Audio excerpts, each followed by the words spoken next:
bucks. Oh, big elbow DC! Oh my God, Daniel Cormier just knocked out Stephen Miocic! Stephen Miocic is completely unconscious! The referee is picking him up! Daniel Cormier is the heavyweight champion of the world! Are you fucking kidding me? MMA with friends, yeah.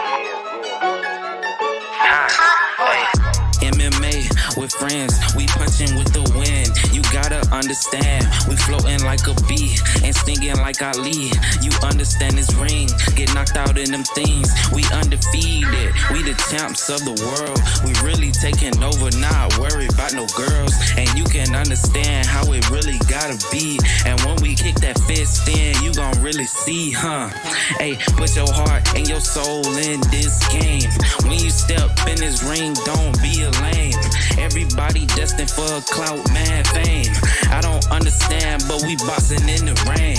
Boxing in the rain, knocking in the field. Yeah, I got that Snoop flow, I gotta stay ill.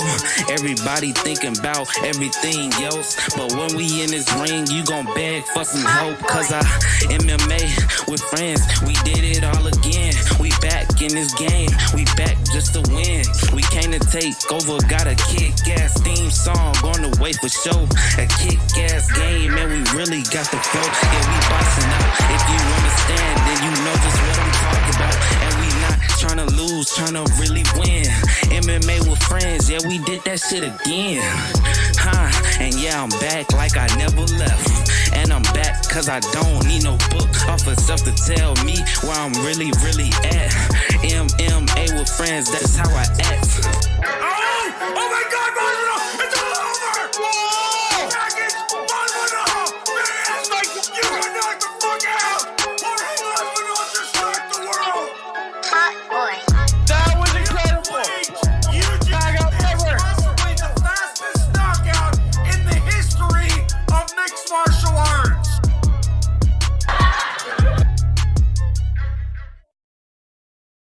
Bucks. Oh, big elbow DC!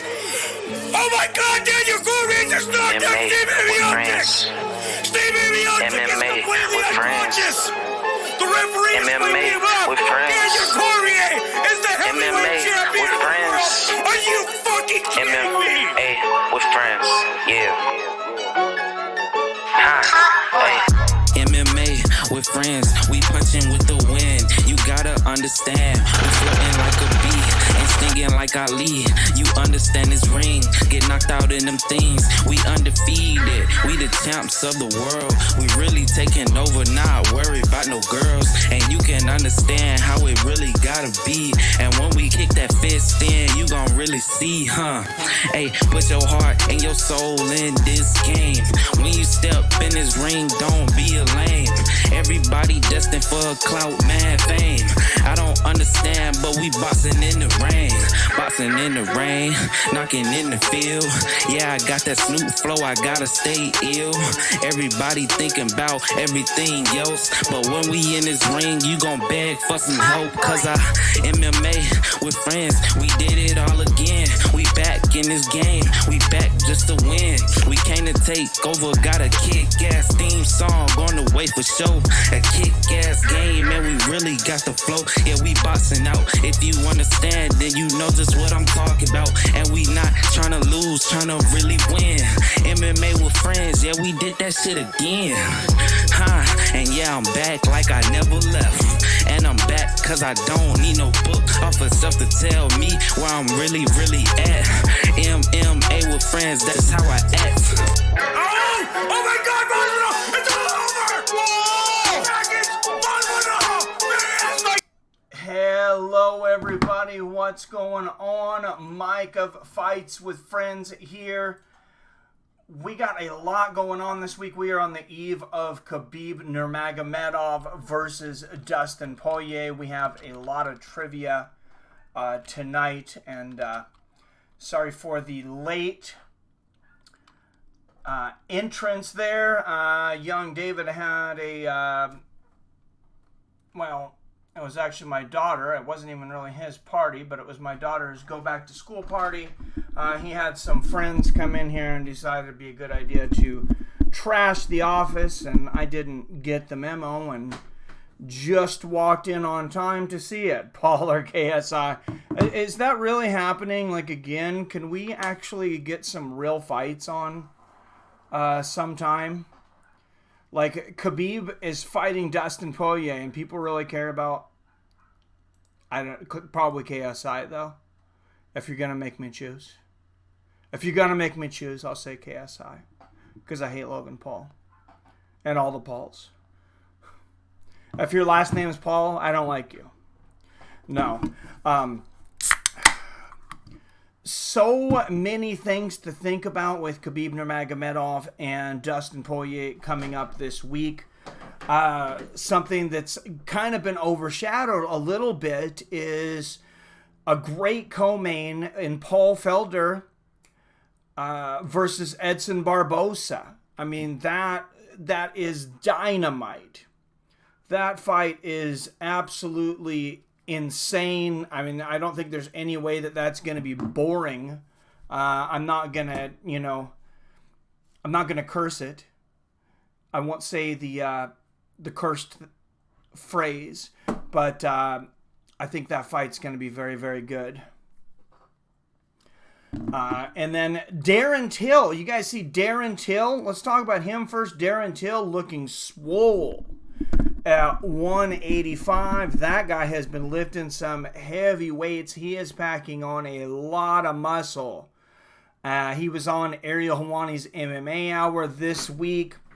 Said that he was a little surprised that they threw him right into the fire with Kelvin Gastelum. He said that he didn't even really care about being a main event. And he told him that. He's like, hey, can I just kind of come back as like a co-main or, somewhere in the middle of an ESPN card? And they're like, no, you've fought for a title. You are, your main event status now. That's where you fight, is on the main event. And he says, okay, I understand. That's fine. Oh, Jesus, Pulse Reloaded. Pulse Resurrected. Trying to stir up some problems. Would it surprise anybody as many times as that has happened? Wouldn't it kind of be par for the course? But only when him and Tony fight. Which, speaking of Tony Ferguson did some media this week. And he was asked, that question, who do you want? He says, well, I'm a company guy. And then he kind of turned on that. He said, I'm dealing with a bunch of thieves. He said, he was asked, were you given the option to fight for the interim title against Dustin Poirier? And he said, why would I fight for a title that I already had? He said, I already won that title. I never lost it. I was never out long enough to be stripped, and I agree with him. And, Ariel tried to push him. He said, if it was a big money fight, would you step in for the UFC? You say you're a company guy. Would you step in for the UFC and fight Donald Cerrone? Would you step in for the UFC and fight Conor McGregor if that's a big money fight? And he said, champ shit only. And Ariel continued to push him. He's like, Ariel, what don't you understand? Champ shit only. And Dustin Poirier and Khabib Nurmagomedov both said this week, Tony is next. Khabib says he doesn't ever want to fight Conor. And, as far as I'm concerned, Conor's basically still retired. But, of course, his name's been out there. Again, he did some media this week as well. A lot of fighters getting out there in the media these last couple weeks. And Conor was one of them. He had not done an interview in a long time. He hadn't talked about the bar incident. He hadn't talked about who he wants to fight, if he wants to fight, when he wants to fight. And some people are still interested in that. He's not the next guy. Yeah, I gotcha. He's not the next guy that I want to fight. I am very happy that you were trolling, though, Pulse Reloaded, because you about scared the bejesus out of everybody. I as many times that has happened, I'm gonna admit, I had to look down. I had to pull up something online. I had to pull up the top of the MMA page, top of SureDog, and see, hey, is this fight still on? It's still on. Thanks for giving us a little something more to talk about while everybody gets in here, though, Pulse. It's a little early for April Fools, but we'll take it. Kelvin Gastelum versus Darren Till, though. To talk about that for a moment, I mean, that is a quick matchup. I mean, Darren Till coming off 2 losses. The UFC's saying they want to invest in him. And he's coming off getting dominated by Tyron Woodley and finished. Then getting finished by Jorge Masvidal. He moves up a weight class. They immediately throw him in with the guy that's, if you don't consider the interim champion the number 1 contender, you got the champion Roger Whittaker. Then you have the interim champion, because they made the belt, whether you like it or not. They made the belt. You have Israel Adesanya, the interim champion. The number 1 contender to those belts is Kelvin Gastelum. And Darren Till, right out of the gate, in there with Kelvin Gastelum. I mean, what a tough matchup coming out of the gate.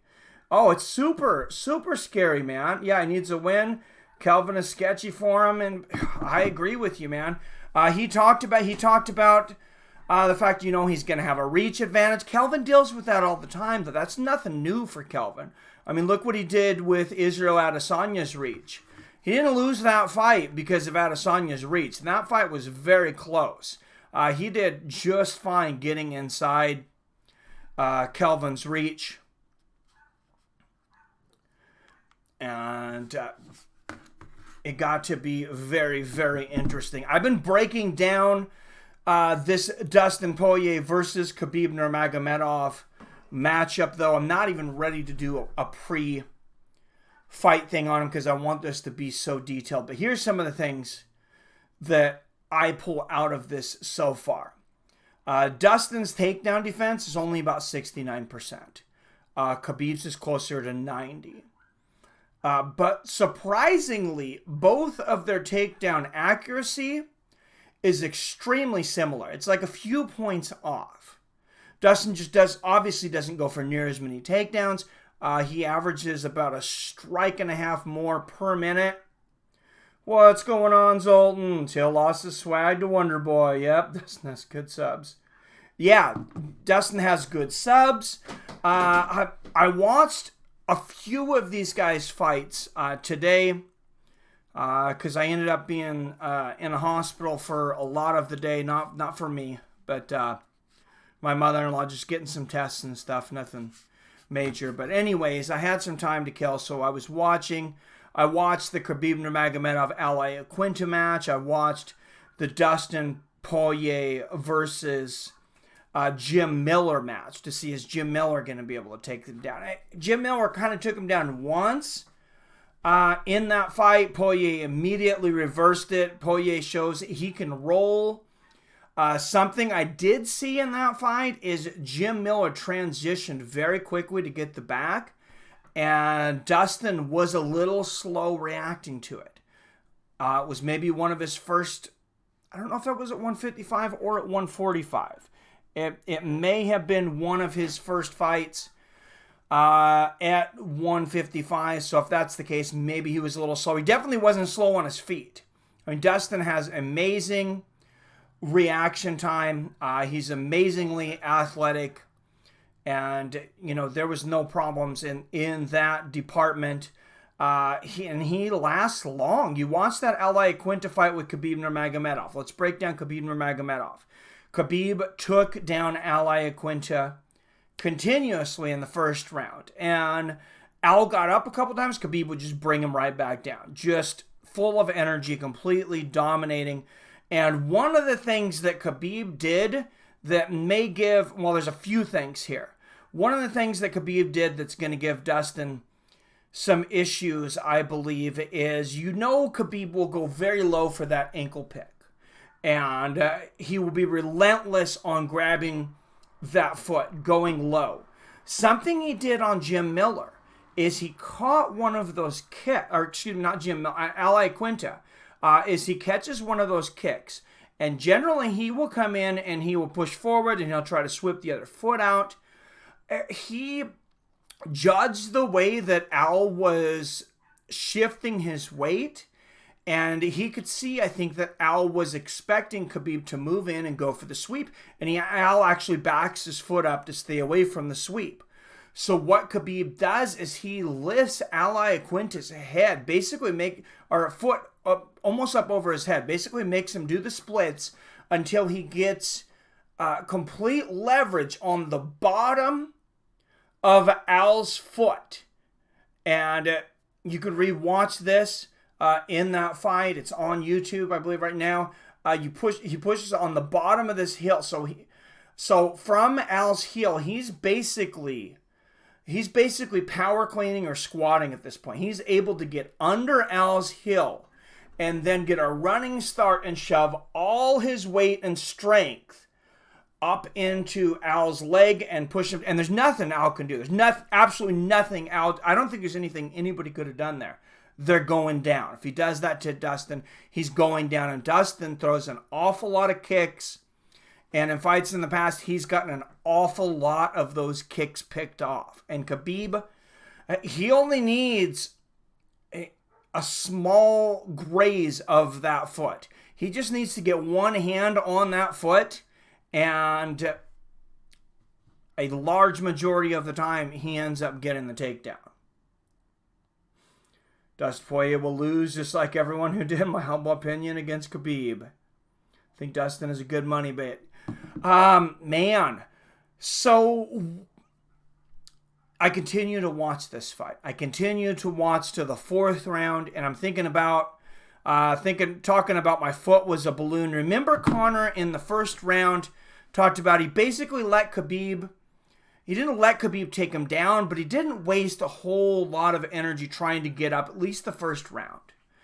And I think Conor was being honest about that, honestly. And Khabib's full of energy in that first round. You've seen it against Al.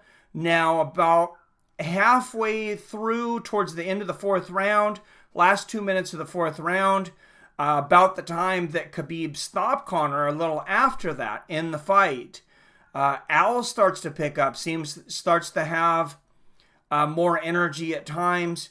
Khabib starts to slow a little bit, still has a ton of energy though.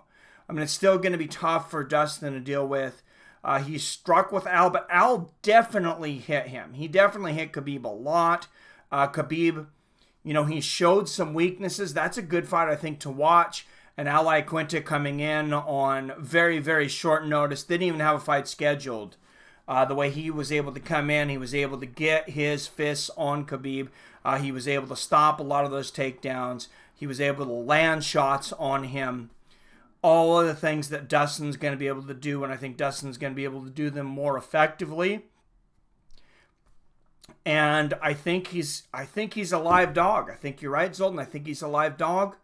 And I think the longer the fight goes, especially once you get to the fourth round, I think you start to get into Dustin's territory. Now, Khabib could easily win the first 3 rounds, not get finished, and unless there's a 10-8 somewhere, retain the belt on those first 3 rounds. He just has to not get finished in rounds 4 and 5, in my opinion. But rounds 4 and 5, I think, are Dustin's to lose. And Dustin is serious business. You don't think Dustin is serious, Torrin Brown? He's very serious. I think he definitely can do it. He showed a lot of things. He's going to have to adjust those kicks. He's going to have to not throw so many kicks, and he cannot let Khabib continue to catch those kicks. His boxing is on another level from Khabib, though. And we seen Conor strike Khabib some.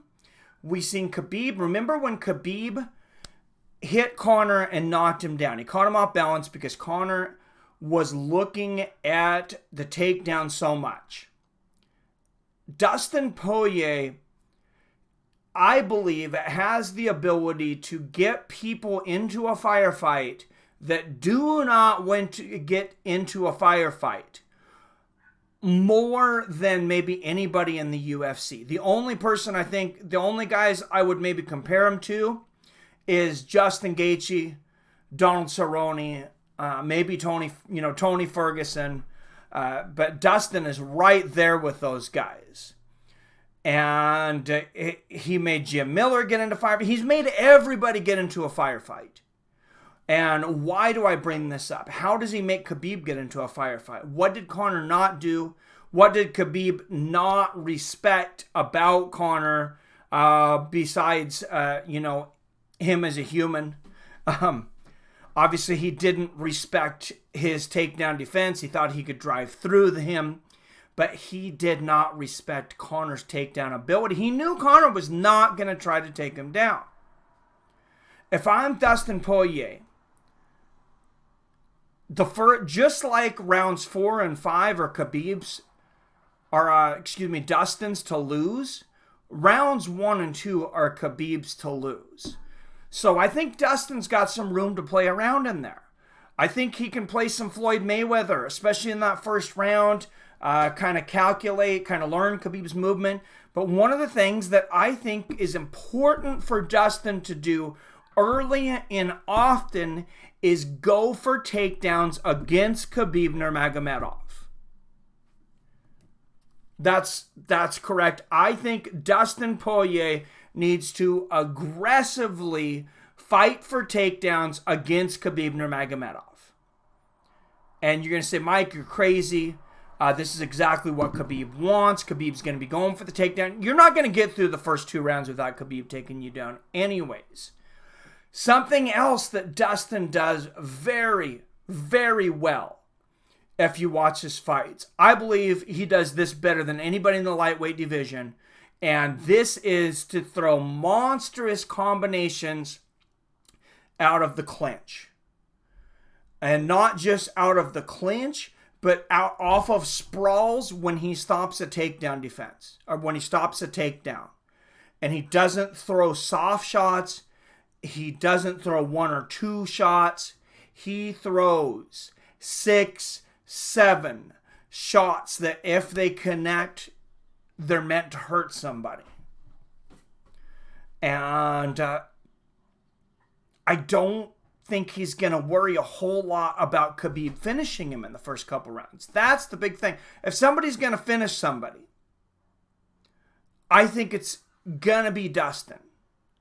Unless he slips up or makes a mistake, I think it's going to be Dustin. Yes, Khabib in 11 fights in the UFC has 5 finishes, 6 decisions. He'd finished a lot of people before he got in the UFC, a little less than 500 finisher in the UFC. But at this level, he really doesn't finish a lot of guys.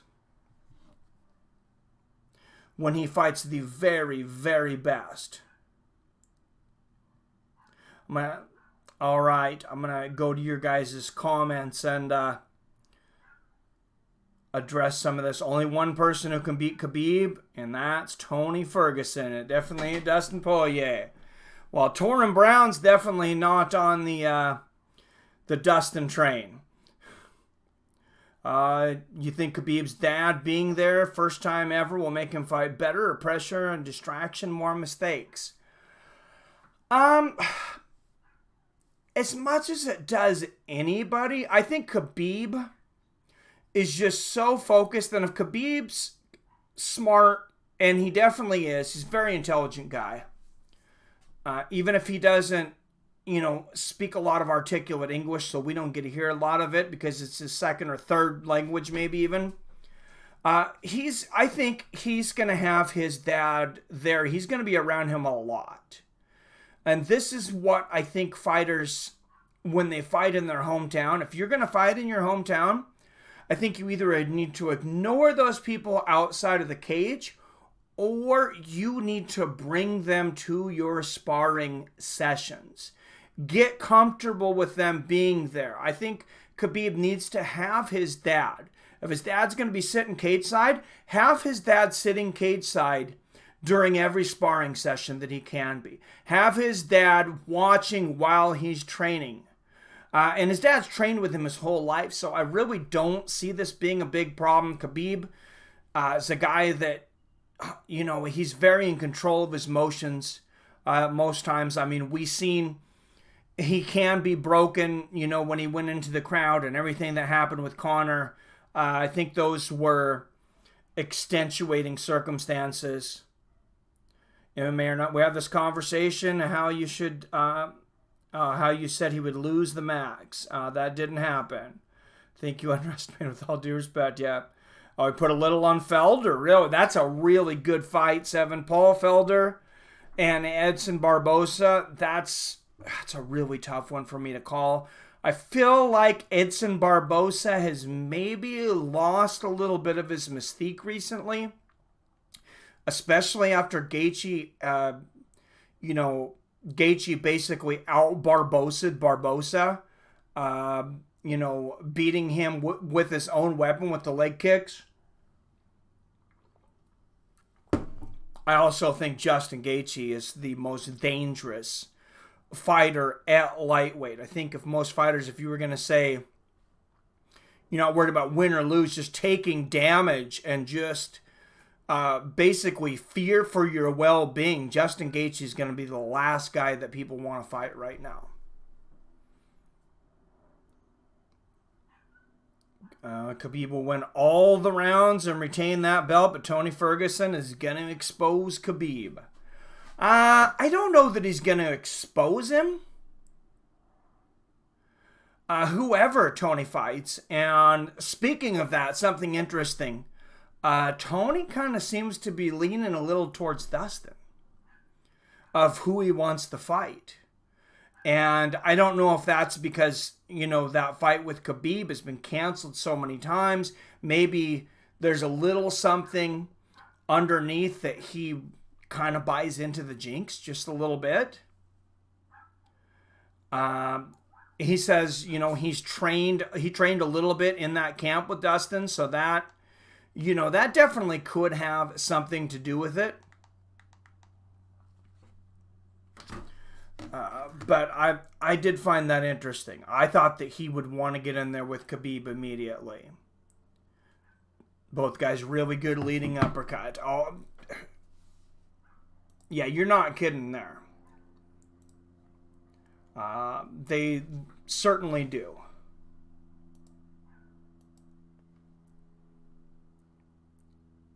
Gaethje, Homer Simpson in real life. Well,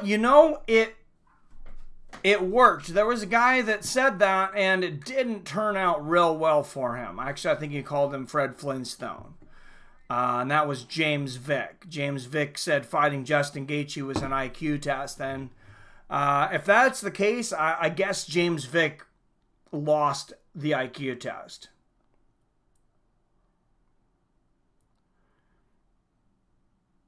It should be Tony. I think it definitely will be Tony. Both guys said, both Dustin Poirier and Khabib Nurmagomedov said that needs to be the fight.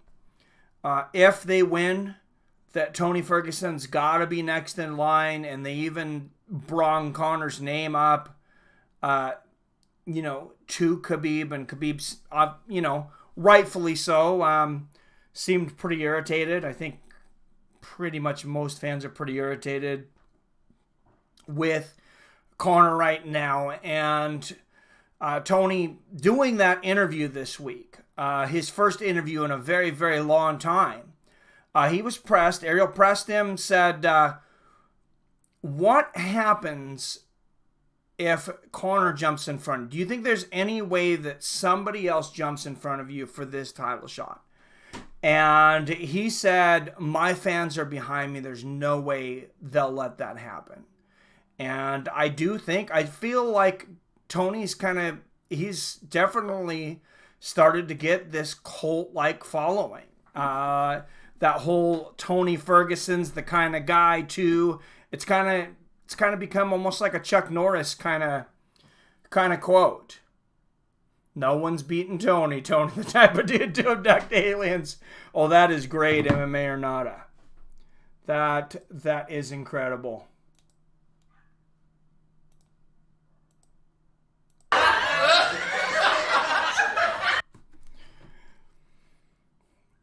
Eagle versus Tony, no time limit. Oh, gee, the death. Holy crap, Brian James. That would be nuts. That's like these Valley Tudo videos I've been posting recently, basically to the death. Anyone that wants common sense later in life doesn't get punched in the head thousands of times. What's up, Nuka-Cola? This is true. Mo Scream TV in the house. Thank you. Hey, get at me. Get at me. We'll do something. We got to do something here soon. Probably after Saturday, because I got a really busy week there. But yeah, we will definitely do something together real soon. Check him out on Bets and Brews. I think it was, right? Most Stream was over there. Did a very good job. It's very entertaining.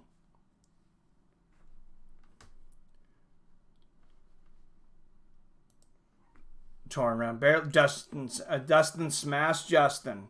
That was a hell of a fight, but yes, he did beat him. He beat him well. Dustin can't beat Tony Ferguson. Man, I think it'd be a bad matchup for him, but I think Tony's a bad matchup for anybody. And Khabib's a bad matchup for anybody.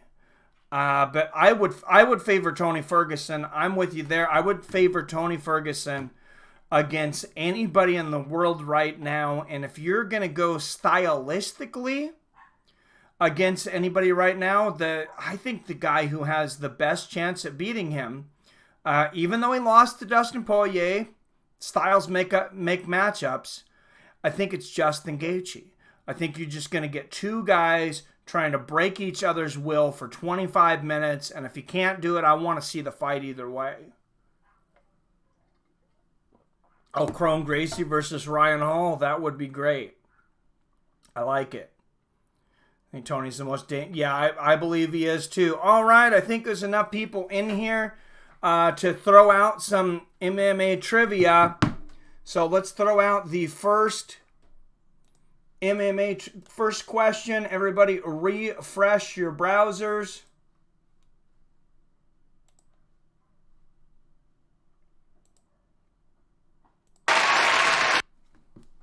And 5, 4, 3, 2, 1. Tony is violent. Gaethje's violent too, man. Who would have ever thought that somebody was going to out-leg kick Edson Barbosa? I mean, if Gaethje was going to beat him in any way, that it would be leg kicks? How nuts is that? That's one of the craziest things to happen in MMA, in my opinion. Just absolutely insane.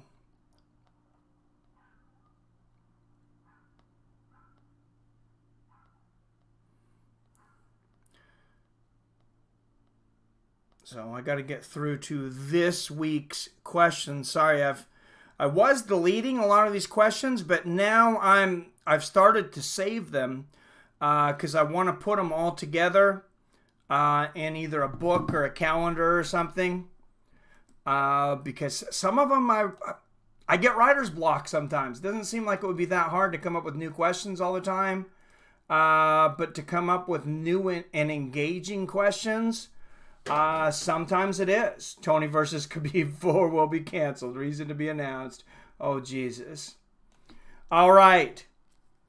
Question is, USADA announced last Monday that this fighter would be suspended for 2 years after testing positive for multiple banned substances after his September 15th fight in Russia. Multiple banned substances. 7, there it is. You are correct. It is CB Dalloway.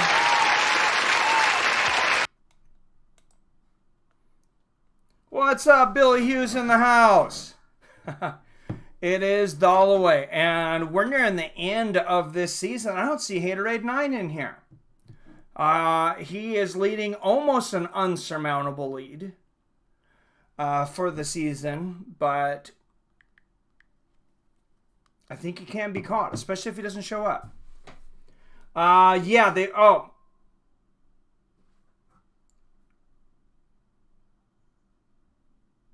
I say September 15th? Was it a whole year ago? No, I guess it wasn't September 15th. I don't remember what month it was. It was on the 15th, I guess. Yeah, that doesn't make sense. Banned substances would be a 4-year ban. These guys need to be professional. I think there are circumstances. I do have a little bit different of a take on it. I think there's extenuating circumstances, and that it's very hard. It's very hard. I think you should be suspended no matter what. When you have a supplement that tests positive, I think that maybe you should get a lighter sentence for that. Unless the UFC and USADA is willing, and I don't know if they're doing this right now. I know if you go to the Performance Institute, they will feed you and give you any supplements that you want. And if the UFC and USADA is willing to ship out free supplements to all fighters, and it seems like they would be, so they're able to take all the stuff that are on that's on this list, then I agree with you. Stop taking a gun to a knife fight.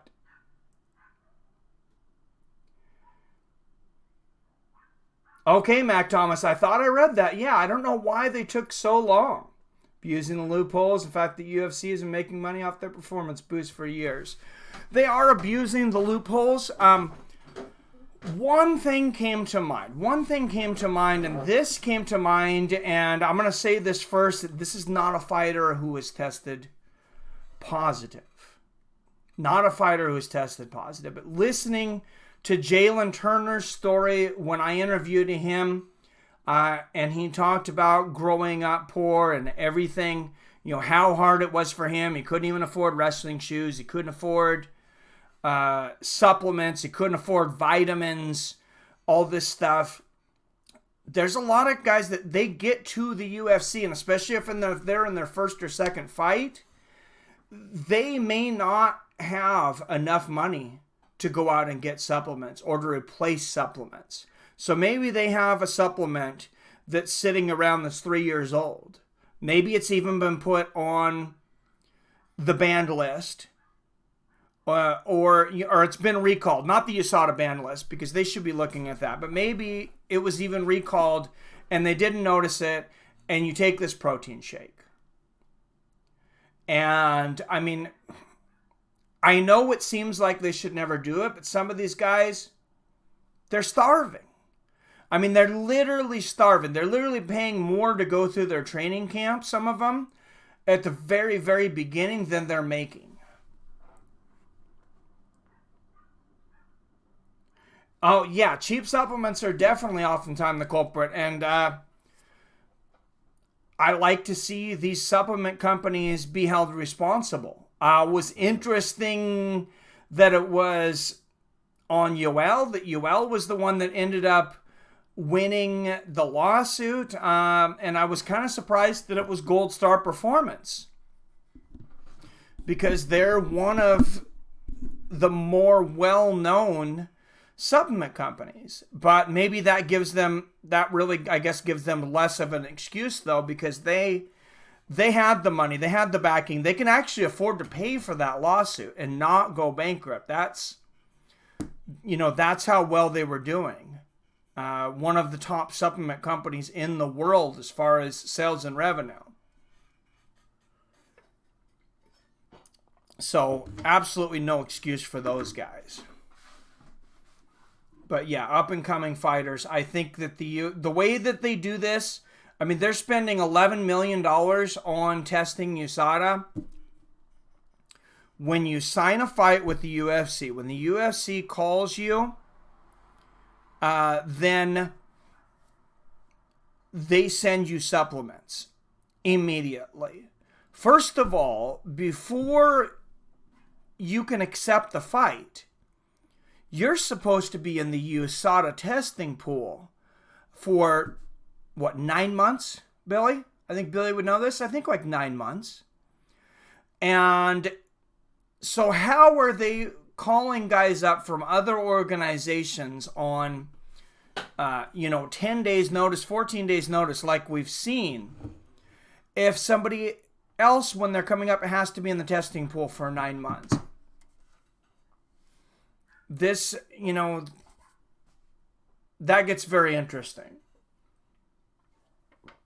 And then you have a situation where this guy, he finally made his break. He finally got his break.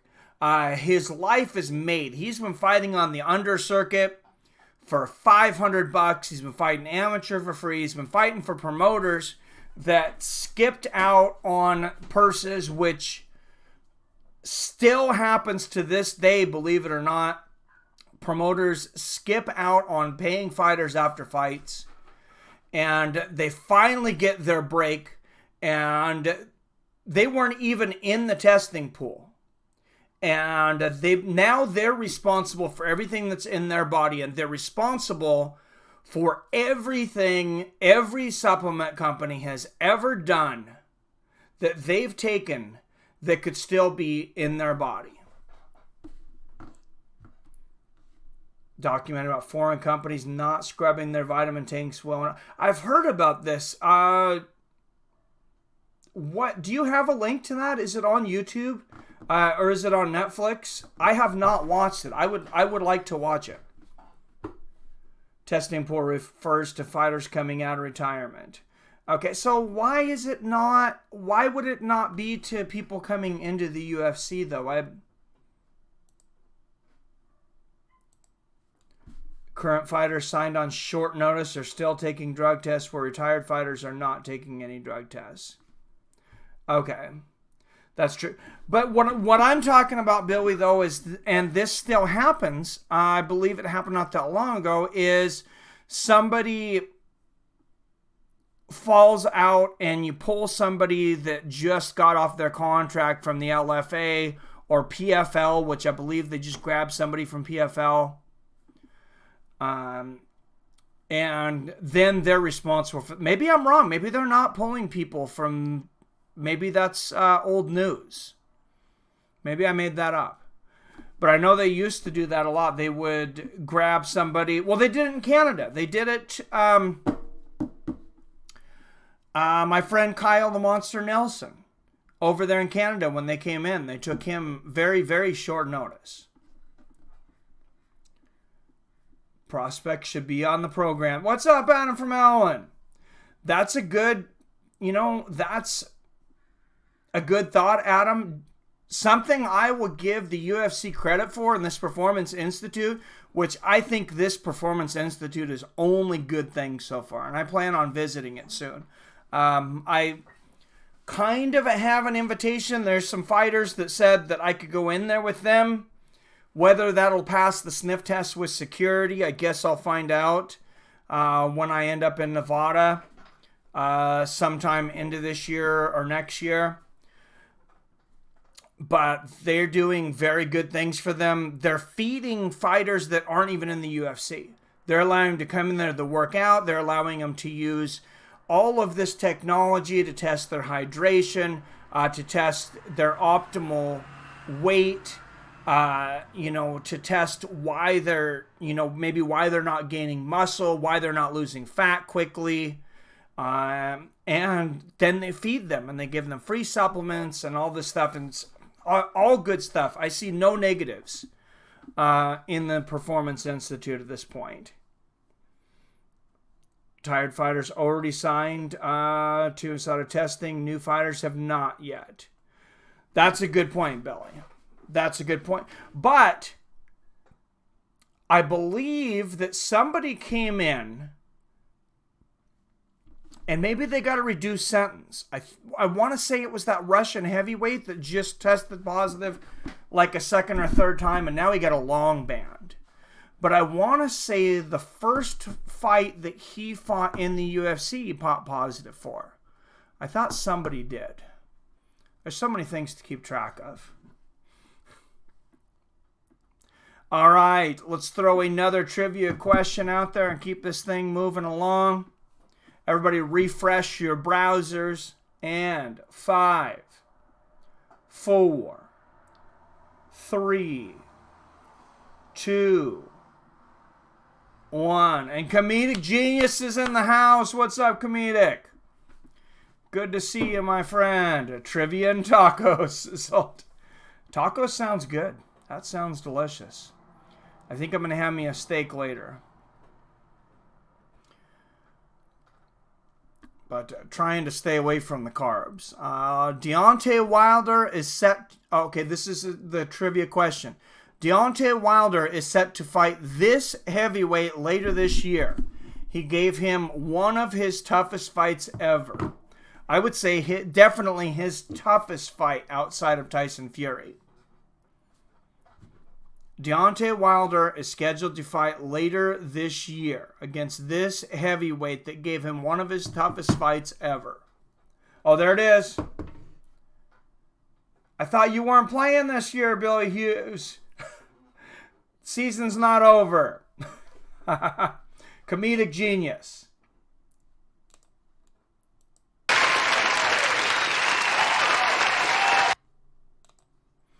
If Haterade would have came in and played and won, he would have sealed it.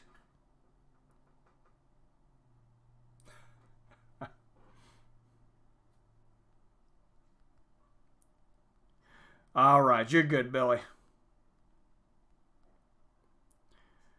And I wasn't the one who pulled you off. You pulled yourself off. So, and while everybody's browser is already refreshed, I'm going to throw the next one out here real quickly. So, no countdown. Oh, moving to Northern Oregon on the coast.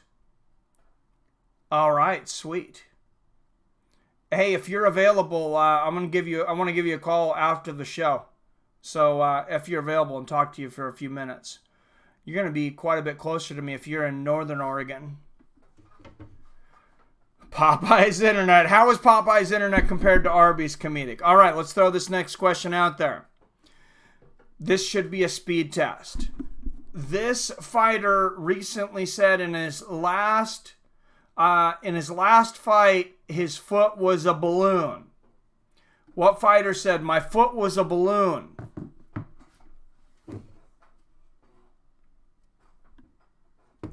It is not severed. There you go. Comedic Genius. Mac right behind him. For those who didn't see a couple weeks ago, I really did this. I changed the rule where you don't have to have the last name if I know who you're talking about. And it doesn't have to be spelled correctly.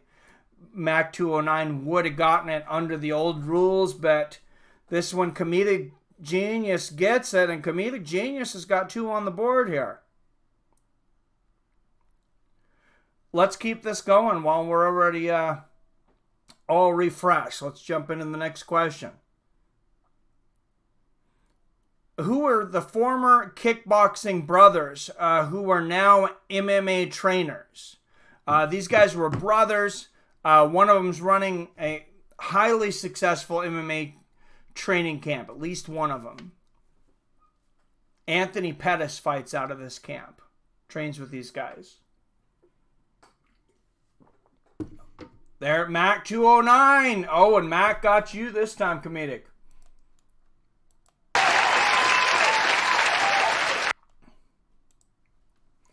It's a speed battle between Comedic Genius and Mac 209.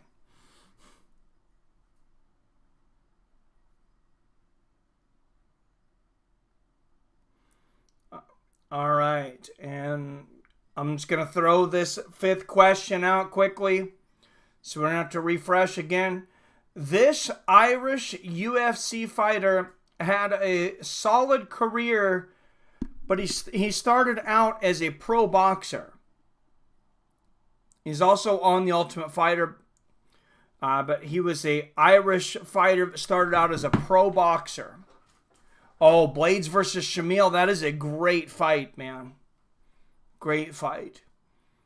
And I got to tell you, sometimes I hate myself for this, but it is not Duffy. But I don't really enjoy watching Curtis Blades fight a lot of the times. When he's holding guys down for just like the entire fight and not, when he's not causing damage, like he has in several fights. So there it is, Shoujo Marcus Davis.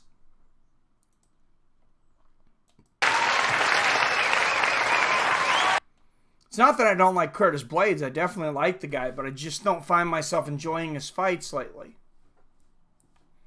And Shoujo gets it. All right, let's keep it going with the 6-1. What's up, Shoujo? Doing good, man. Don't like Bilal Soto being stashed to early prelims. Yeah, that is really strange, man. And I'm going to have a hard time making the early prelims. Actually, I don't think I'm going to be able to. Yeah, you got Bilal Muhammad and Nordine Talib on the early prelims. And those are two of the top fighters on the night. So, yeah, I don't understand that at all. Unless they're trying to get people watching the early prelims again. I don't get the understanding behind it. It's the main card. Everybody right now, don't forget the main card next week starts at 11 a.m. Pacific. So 11 a.m. Pacific, 2 p.m. Eastern. The early prelims will start at 7 a.m. Pacific. And apparently the early prelims are on FX. Are you kidding me, Rob Iman? I know I heard them talking about that possibly being on Ultimate Fighter. The Ultimate Fighter possibly being on FX. I don't even know if I get. Jesus, I don't even know if I get FX, to be honest.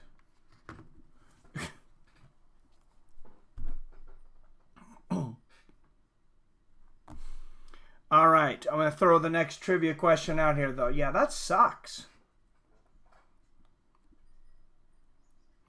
All right, next question. Now, everything from here, the rest of the night, is all going to be nicknames. So I'm going to take a little bit of break. I'm going to take a short break and see what you guys want to talk about. Talk about current things going on and the card coming up this weekend.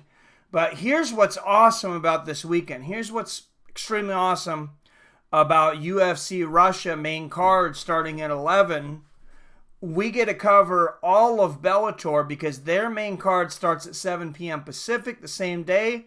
And Czech Congo is challenging Ryan Bader for the heavyweight championship. Czech Congo was not in the heavyweight tournament. Was kind of a surprising, that he was missing. But he's going to get the title shot now, and I believe he's like 46, 47. He is up in his upper 40s, I believe past the mid 40s. So he would definitely, he would be the oldest champion of a major MMA organization. I don't know if we want to count that. I don't think it counts the same way as it does UFC. So if somebody in China won a Bellator belt before they won a UFC belt, would they be the first Chinese champion? I don't think I would have considered them that. I think only UFC. But there's definitely some significance to it if Czech Congo was to win that at such an older age. What's up, First Last? We're just talking Khabib versus Dustin. Paul Felder versus Edson Barbosa. As I mentioned, I think Paul Felder has more weapons. Edson Barbosa, those kicks are scary, though. They are absolutely scary. And Paul Felder, he's shown that he's maybe a little injury prone. That he's definitely vulnerable to injuries in fights. And Edson Barbosa is the kind of guy that can injure you. And I believe he got injured from kicks. Broken arm, right? So, yeah, FX is owned by Disney, which is owned by ESPN, and so the story goes. Yeah, that's not my favorite situation, but maybe I do. You know, give me just a second. I don't even know if I have FX. I gotta look. I'm just gonna look on my Sling app, because that's the quickest way to do it. But I don't think I've ever watched FX on there. The only time I watch TV pretty much is MMA or sports. Otherwise, I'm going to watch Netflix or Hulu so I don't have to deal with commercials. Because no one should have to deal with commercials.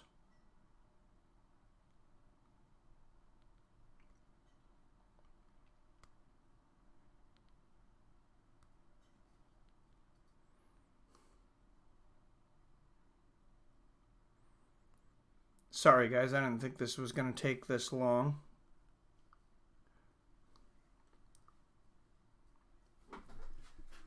Six to like. All right. Oh, prelims will also air on ESPN Plus. Okay, there we go. Thank you. Early prelims as well. That's what they've been doing. They've been putting them on. They've been putting the early prelims on UFC Fight Pass and ESPN Plus as well.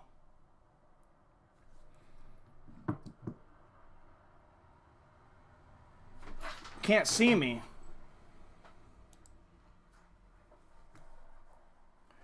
Can you see me now?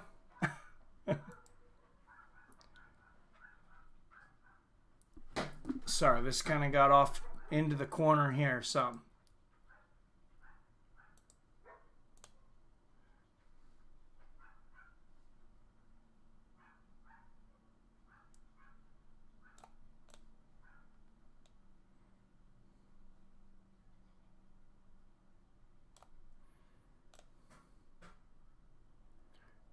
Here, we'll make it a little bigger. How's this?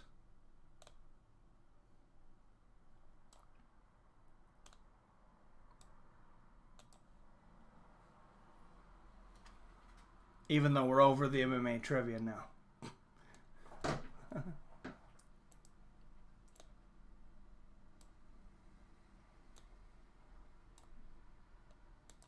No, we're not. All right.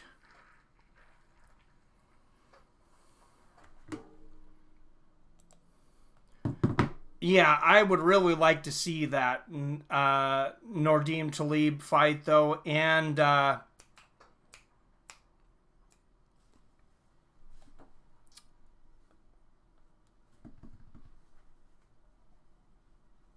lost his name. I said I would like to see him fight. Dean Hamper. Dean Hamper with the $20.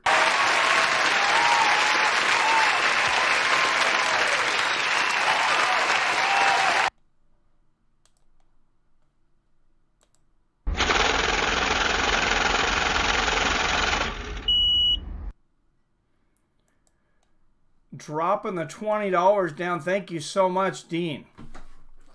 That is awesome. Yeah, I did with the 20 bomb. UFC 242 sponsored. No, not sponsored by Starbucks.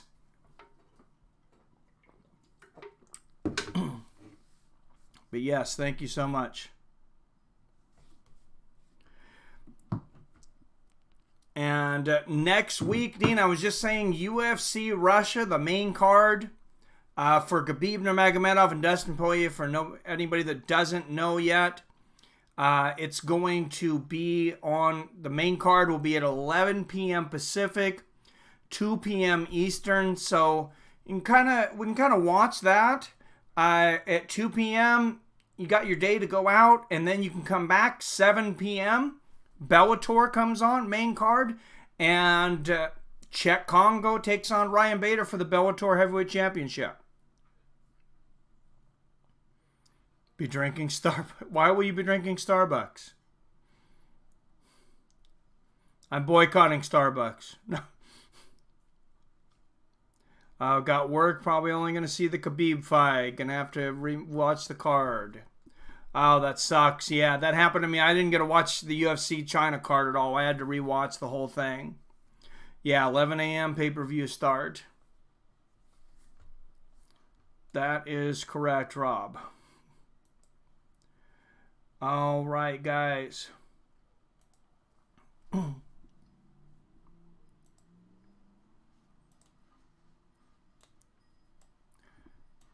I got to tell you what, I know you guys, I'm hungry. You guys are hungry. I haven't eaten all day. You guys got to check out Grubhub. Guys, these guys will bring you beer.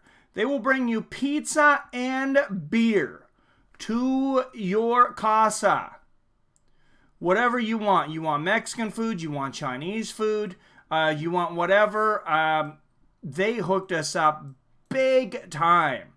Not only did they hook you guys up, they hooked me up extremely well. Well enough that downstairs I have a brand new Mac sitting down there that I still have to get set up. So I'm going to be able to do a lot more things with that. But thank you so much to Grubhub. They really put down the grub, really put down the cash to sponsor us through the football season, even though we're not even a football season. We're not even a football show. But that's what happens. We do the fantasy football. I did a few fantasy football games last year, and Grubhub, yeah, they dropped a lot of money. There's no reason to hide it, I guess. I'll tell you guys what Grubhub sponsored the channel for $1,000 for the football season. So that made me able, I went back and invested that into the channel and went and bought a Mac because it's just so much easier to edit everything on a Mac.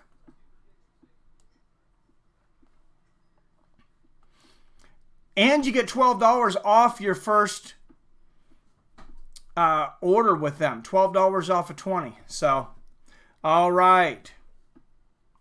Oh, they have Sarah Morris's underdog. Yeah, that is interesting. I kind of thought that too. I thought maybe there's something I don't know, but you're thinking the same thing. Maybe there's something to that. But we're going to do real fast the rest of trivia. So everybody refresh your browsers, and I'm going to bust through the rest of trivia back to back to back. So we don't have to do any refreshing. So everybody in 5, 4, 3, 2, 1. All right, guys, the last 8 questions, we actually have 14 rounds of trivia tonight, are all nicknames. All UFC nicknames. This is not going to be GSP. It's not going to be, Chuck Liddell. Not quite that notable. And you have to think a little bit more than that, but it will be a bit of a speed test.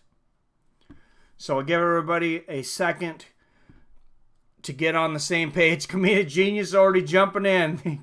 All right, here we go. We're all ready, I guess. Okay, first nickname. This guy goes by Uncle Creepy. Who is Uncle Creepy? He fought in the UFC, recently fought over in Ryzen in Japan, a couple of fights before retiring, actually. Fought Demetrius Johnson at one time. It has not been Rothwell, although I could see why you would think he could give off kind of a creepy vibe. I like Ben Rothwell, though. Shouldn't say that, but I like this guy too, though, actually. There it is, first, last. You are correct. It is Ian McCall.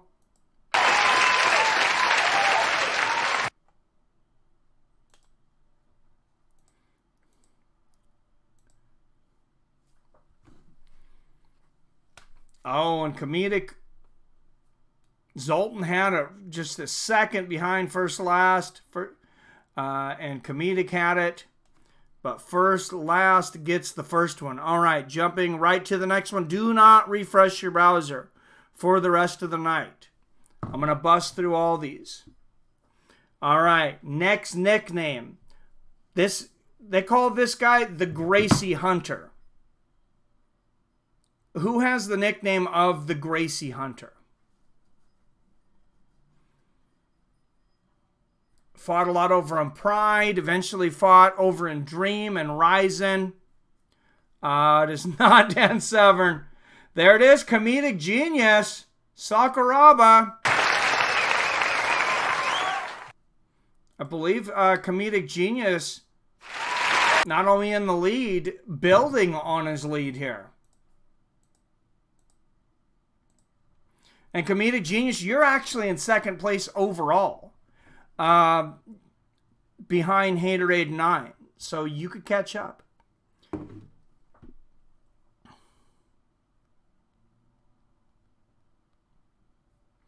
All right, next nickname is El Guapo.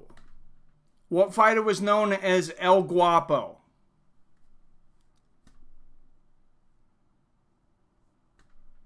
Gonna stop that lead tonight.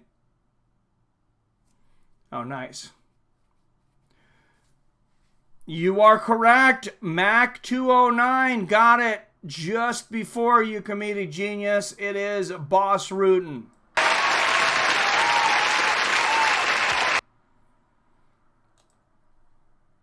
Mac 209's been battling as well.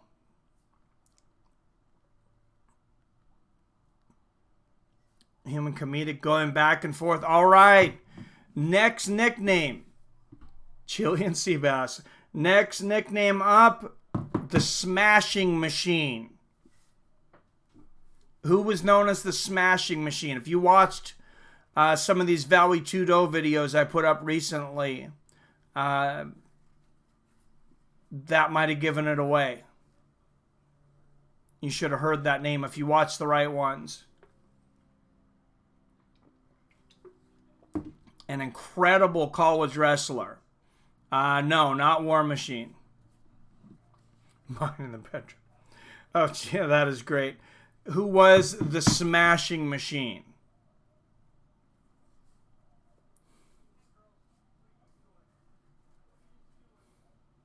Adam, too soon.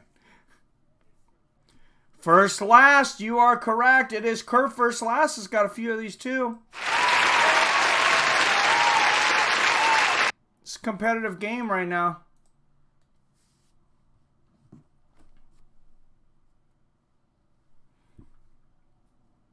Mark Kerr, First Last got it.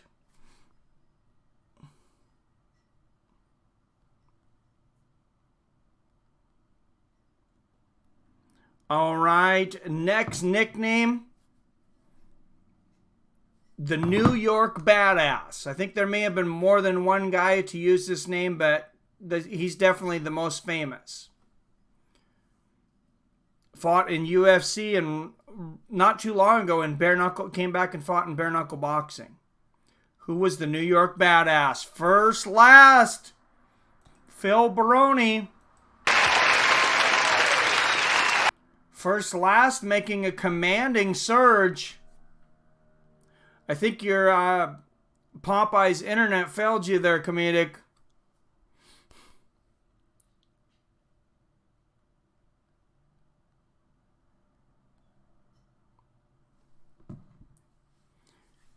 All right, next one up. Next nickname, who was the Crippler? What fighter went by the Crippler? Run to Arby's, right? Oh, that is great. First last, Chris Lieben.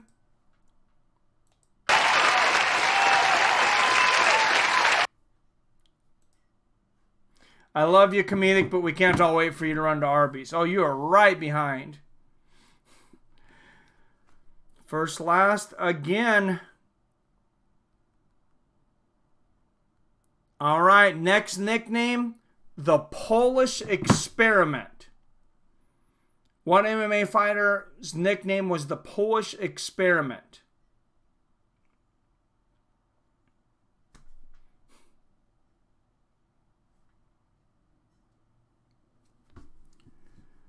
Krzysztof. Yep, you got both of them, even though they're not spelling. Krzysztof Szynski. You are correct, first last.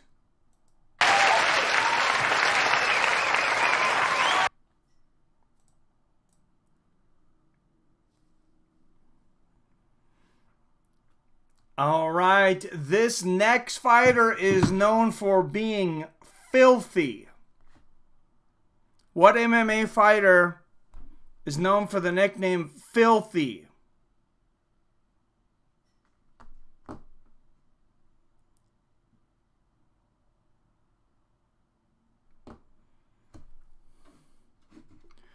He was in UFC. He fought for Ryzen, and recently went to professional wrestling. It's not Michelle Watterson. Yeah. That's pretty good. Not Tank Abbott. What's up, Chad Bigelow?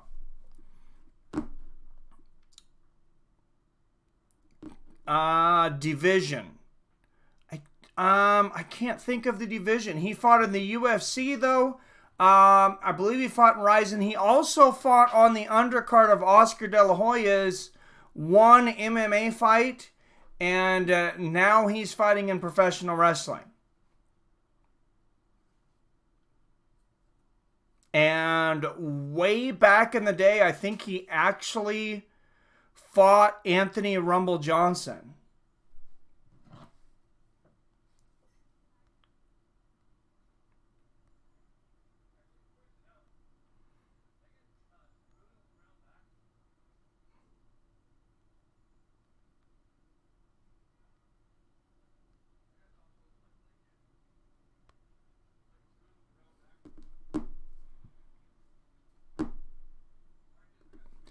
All right, I'll give you a weight class here.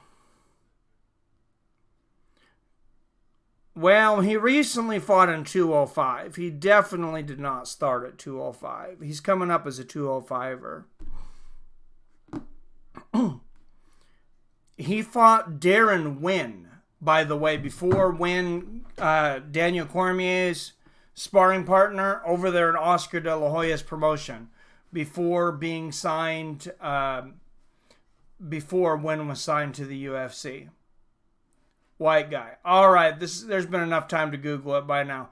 Filthy Tom Lawler, guys. It was Filthy Tom Lawler.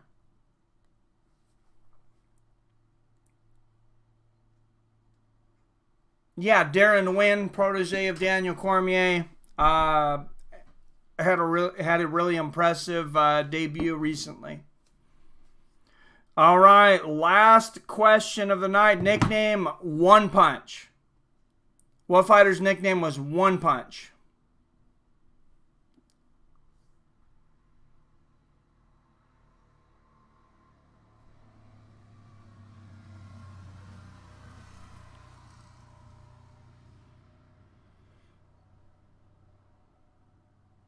He wears a unique hat to the cage. It's definitely not Bob Sapp. One Punch Man. He wears a unique hat to the cage when he comes down. He is retired now. He's working another fighter's corner.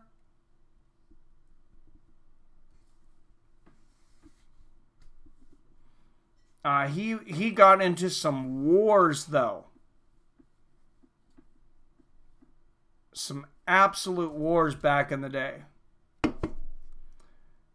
What's up, Saren Zaman? It is not Bob Ross. Surprisingly, not Bob Ross. Weight class, I want to say 135. I want to say 135, I think. And Billy, sorry, I'll give Billy a chance to get this if nobody gets it here at the end. All right, Billy. Your shot. Texans fan, just wanted to say you're welcome for clapping. No problem. Hey, thanks everybody that played fantasy football for the draft. I'm definitely looking forward to the season. It's not John Lineker, not Cowboy. All right, guys. One punch was Brad Pickett. So Brad Pickett was the answer, and I think first last. Wow, this was a close one. So 7 got the first one. Then you had Comedic Genius get number 2 and 3. Then Mac 209 on the board with 1,000. Then Shoujo. Then First Last came on the board with 1,000. Then Comedic went up to 3,000 with Sakuraba. Mac 209 goes up to 2,000. First Last goes up to 2,000. And then we get into the nicknames. First Last goes to 3,000. First Last goes to 4,000. The Crippler. That's what won it for you. Chris the Crippler leaving First Last on a surge through the nicknames. Passes Comedic Genius and pulls it out.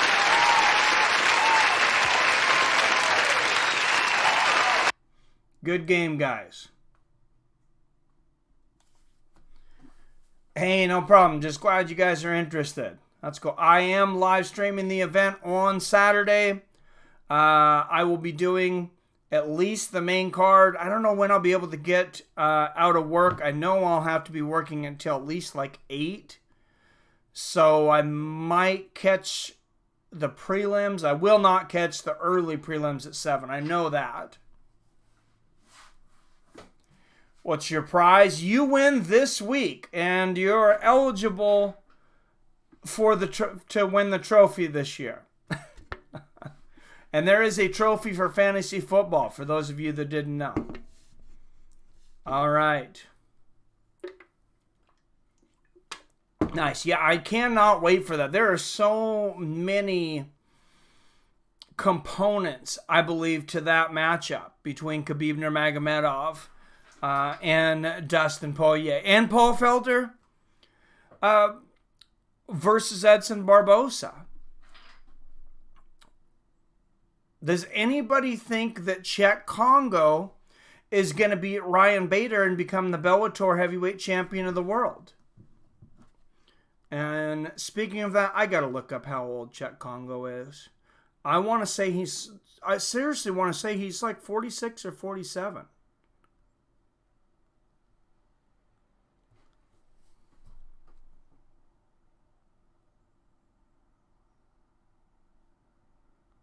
$44. Okay, I was off. He's not. Okay. I was getting a bit ridiculous. He's 44. Does Davey Ramos have a I wouldn't bet on him. I mean, he might, but I wouldn't bet on him. Good sportsmanship there from Comedic Genius. Thank you.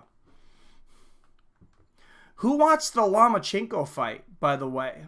Luke Campbell versus Vasily Lomachenko. That was a great fight over there on ESPN+. If you haven't watched it and you have ESPN+, I think it's worth a rewatch.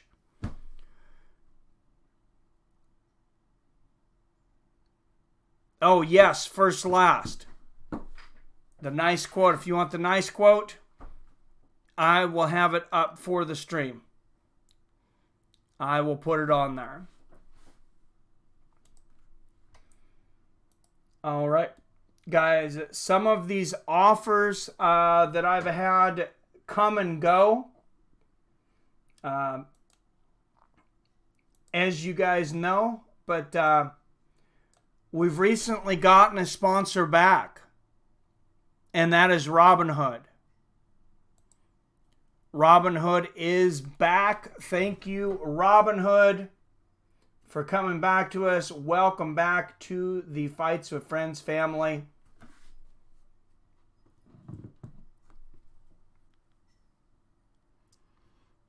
And I have the link here. I forgot to integrate it on my phone, but you get another chance to get a free stock from Robinhood. So anybody who missed the free stock the first time around, literally is all you have to do is sign up on their website. You don't have to buy a damn thing. There's a little thing that comes up where you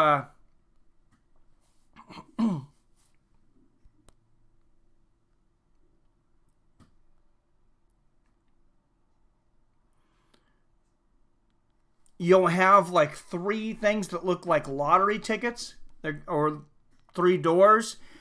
You'll literally scratch one of them off on your computer screen, of course. If you have a touch screen, I guess it'd be more like a lottery ticket, but you can do it with your mouse for sure. And they give you a random stock.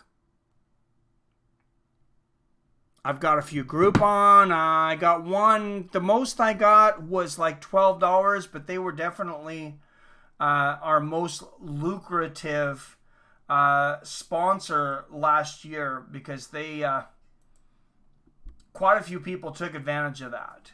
And every time you guys get a stock, I get a stock, so that helps out the channel. And Billy, the nice guy, he went and did it just so I could get a stock. I'm glad he got one too.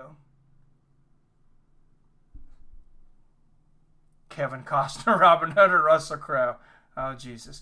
And for those of you that people didn't believe that this was legit, it was Robin Hood, but they are a sponsor of the Joe Rogan Experience now, so there's some legitimacy in that. They're definitely for real.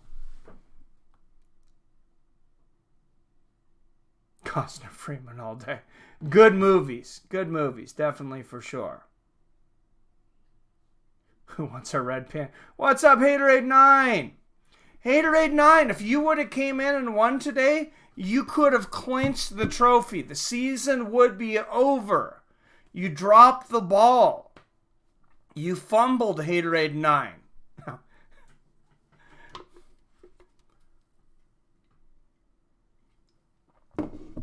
Now, let's check in on the poll. I put up a poll earlier. If you haven't voted on it yet, it will be up until the fight. 90 of you have voted so far.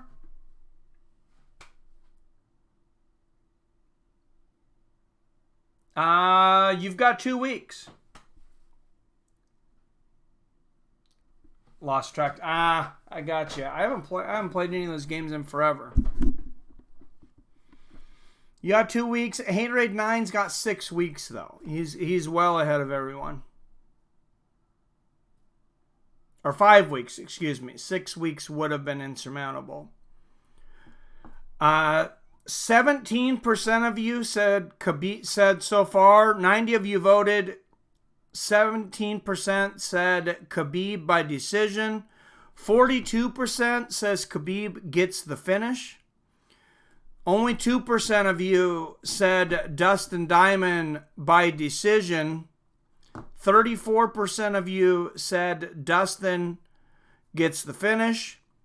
4% of you said draw or other results. Only 36% of people think Dustin wins this. So right in line with the Vegas odds. And maybe we'll look back at some of these comments. If you want to be able to look back at some of these comments, say I told you so, or be humiliated in a stream while I read some of these back after a fight, make sure you comment on there, and that way you can say, hey, I really did say this guy was going to win it. Like Mac doing 209 said, I think this will be a tougher fight for Khabib than most think.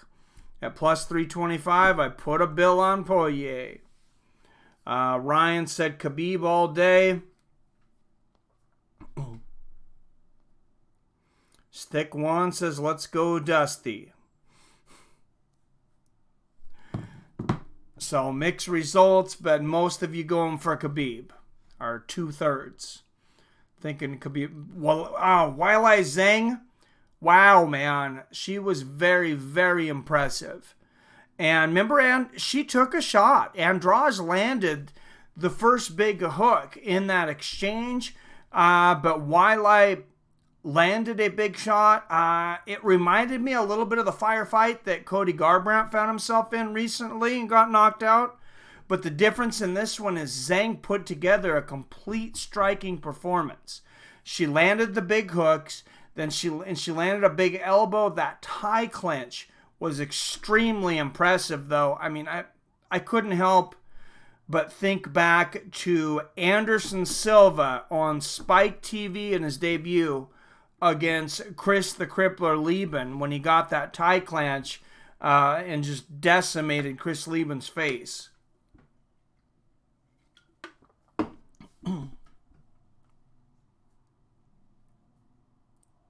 Think it peter off. Yeah, I think so. Khabib by second round submission. I don't think Khabib gets to him that quickly. If you weren't in there earlier, I was saying I think that round 3 could be very pivotal. Very pivotal. I think Khabib Nurmagomedov, rounds 1 and 2 are his to lose. He comes in with so much energy. His takedowns are so relentless. I think those are his to lose. I think he's highly favored to win those rounds. If it gets in deep into 4th and 5th round, I believe those are Dustin Poirier's rounds to lose. The 3rd round, that's anybody's business.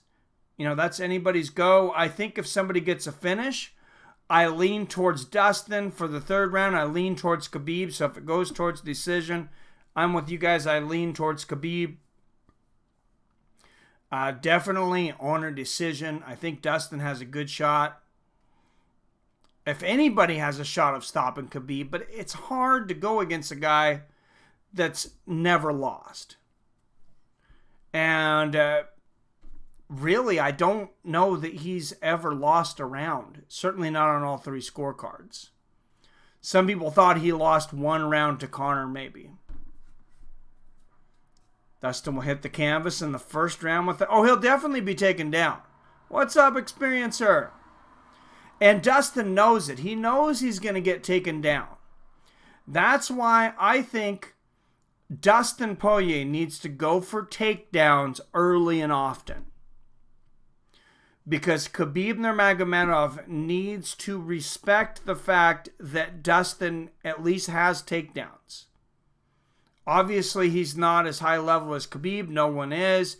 He's maybe middle of the road. His takedown to completion percentage is actually not too far off from Khabib's. I'm a little worried for Dustin because his takedown defense is only 69%. Khabib's is closer to 90%. But I think Dustin really he has to give Khabib more to think about than just the striking. And I think if he gets taken down, I think Conor was on the right track a little bit to not fight to get up and waste a lot of energy in the first round. In the very first round, I don't think you waste a lot of energy fighting him to get up. But like I said, it's first round is Khabib's to lose anyways. So if you're Dustin, why not go for a 1-2, shoot for a double leg? And he is destructive in the clinch. Dustin Poirier, I think Dustin Poirier is head and shoulders above everyone at lightweight in throwing strikes in the clinch, especially hooks and punches, big combinations in the clinch, and off the sprawl. So when Khabib misses a shot, he's got to be looking for 4, 5, 6 punches flying at his head. Khabib, you've seen how much he had his chin up in the air in the 4th and 5th round against Al Iaquinta, a guy who came in on late notice.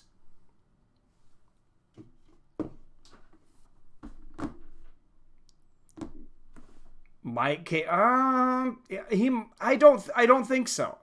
If Max couldn't KO him, I don't think Khabib does. I know Khabib's bigger than Max, but I mean Max hit him with a lot.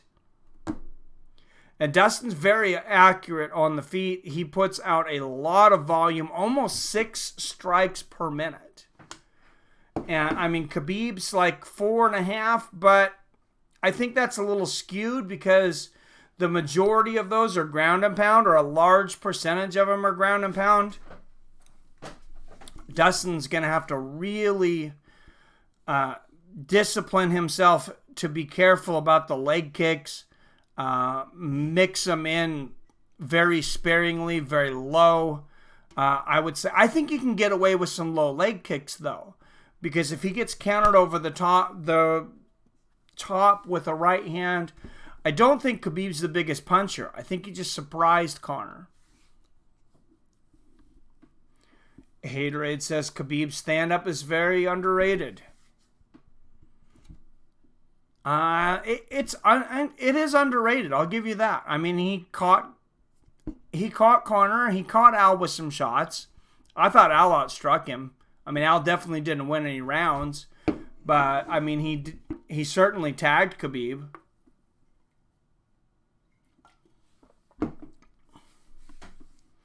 Punches don't really have same impact when you're on your back, Diamond. Yeah. And one more thing I will say, I mean, I'm leaning towards Khabib. He is the favorite, but I think Dustin has a chance. One thing that Khabib's going to have to look out for when going for those takedowns, if he doesn't get them, Dustin's very good at getting himself in a position where he can land those elbows to the head when you're digging down for that takedown. That was great stand-up. Really impressed against Lee. Yeah, Al Iaquinta, he's a stud. And remember, he took that fight against Khabib on like, what, it wasn't even like a couple days. It was like 3 days notice or something because of the, you know, the whole crazy thing with the New York State Athletic Commission. And the fighter having to be in the top 15, so Paul Felder couldn't go, or top 10, something like that. Diamond in the dirt is the theme of the night. 24 hours. What's in 24 hours? Fight's not in 24 hours. Al landed 43 total strikes. Oh, okay. Well, maybe he didn't stand up. How many of those were on the ground, though, Experiencer? Remember, they were going to give it to Pettis. Yeah, they were going to give it to Pettis, and Pettis he wasn't ranked, or he didn't make weight. I think there were several fighters that were thrown in there as possible opponents. I think Holloway. They asked Holloway about it, but Holloway was so he walks around so big. I think he said he didn't even have enough time to make 155. Yeah, no, I remember that. They were going to give it to Pettis. So, all right, guys. This is... Oh, I did not give everyone the link to Robinhood. I said I was going to... Did I? I said I was going to give you the link to Robinhood. Did I ever put it up? I don't think I did.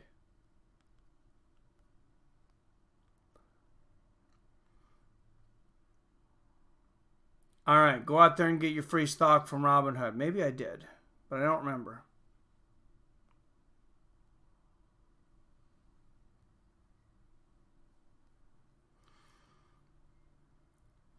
Oh, yeah, we were just talking about Zhe Ling and Haterade 9. She's an animal, man. Yeah, very impressed by that performance. Very impressed by her boxing. More impressed by her clinch work. That elbow, the knees to the body, to the head. It's a complete striking masterpiece. And very, very quickly, Jessica Andrade, she said, I got caught. She said, I got caught. She said, it happens to the best fighters. And it has happened to a lot of really good fighters. It's happened to a lot of champions. But people said the same thing about when Rose caught Yunchechek. They got the rematch, and Rose came back and beat her again. Andrade is not getting an immediate rematch, though. She didn't have any defenses. Guy that got KO, Zaleski. Oh, yeah. In the co-main. I don't remember his name, but yeah, I know what you're talking about. That was the 2 performance bonuses of the night. That fight, or 2 of the 3. That fight, and then Wiley.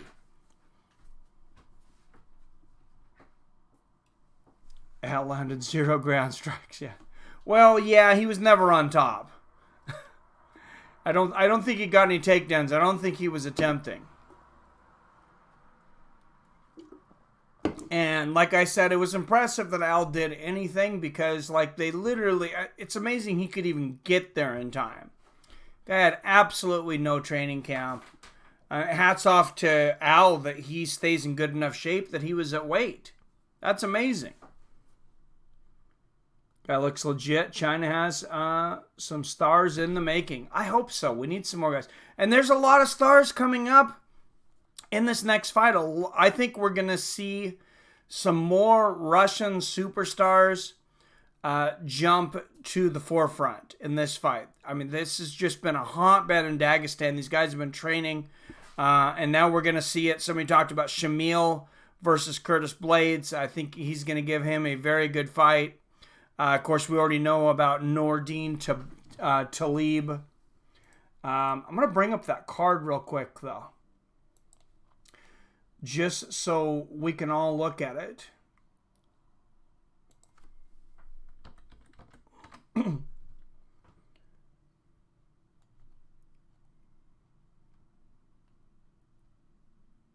So we're all looking at the same thing. I'm going to bring it up.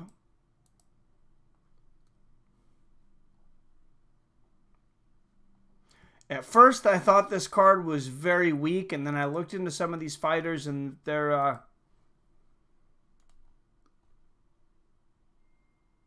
I'd say better than I thought they were.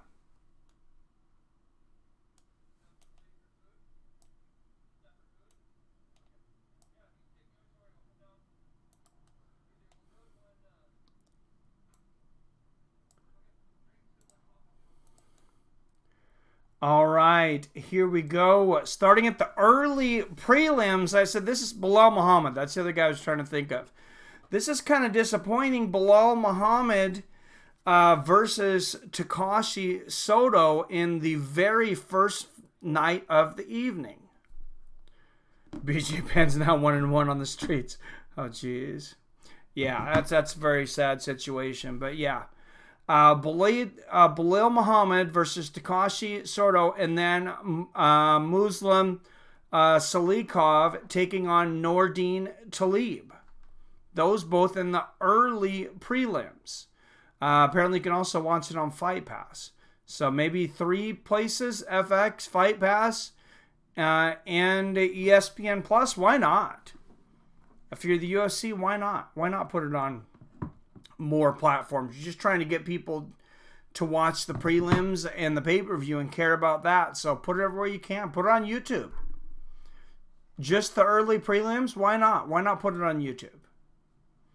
Omari Akhmedov versus Zach Cummings. And Don Madge versus Faris Ziam. Basically, it's Bilal and Nordim is the heart of the early prelims. And then the actual prelims, not a lot of meat on that at all. You got Joanne Calderwood versus Andrea Lee. You have Zabara Tugigov, who is somewhat of a prospect at featherweight, taking on Lerone Murphy, who wasn't important enough to put up a picture for, as well as the at least one fighter on the other 2 fights.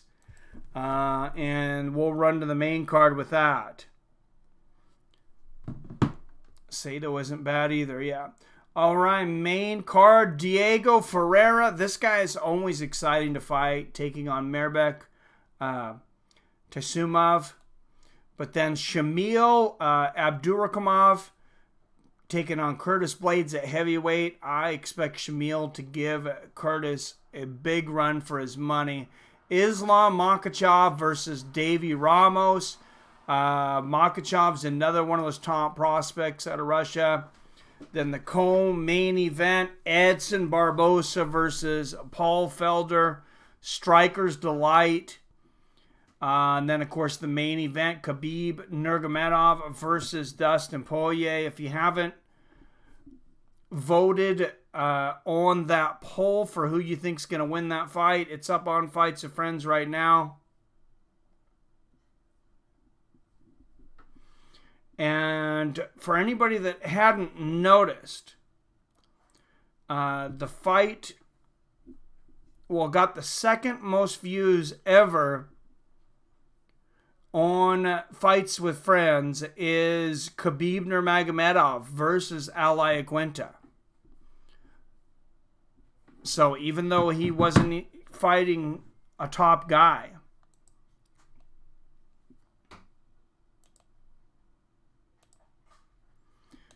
he ended up getting it on Al Iaquinta. Or we ended up getting the numbers proving Khabib is a star without Conor. What's going on? I'm doing good, Diego Velasquez. Little tired though. Yeah, I think ESPN's had FX for a little while. Prelims, I believe prelims are going to be on FX, Fight Pass. I know for sure they're on Fight Pass. Somebody said they were also on ESPN Plus. Okay. What's up, Beefy Donut?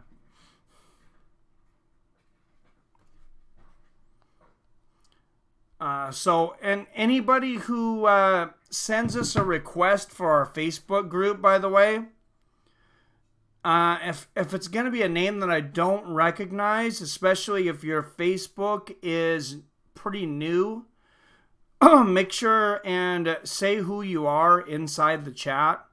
Because if you don't, I'm most likely going to deny it, and I declined somebody as a new member.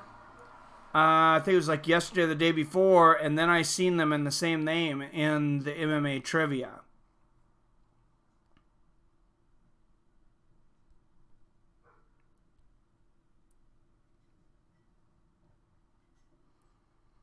So if you're not in the Facebook group yet, if you're not there yet, you probably don't want to be there. No. You've had the chance, but we've done a few things on there, like show UFC 1 and do a fight companion for that. We're going to do some other things over there. And you guys are also free to post articles, videos, and chat with each other over there. So, all right. I think I'm done for the night. Kind of a little bit tired. Billy, I'm still going to give you a call here in a second if you're up still. So, here in just a second. But for everybody else, thanks for tuning in on a Tuesday for trivia. Congratulations again to First Last.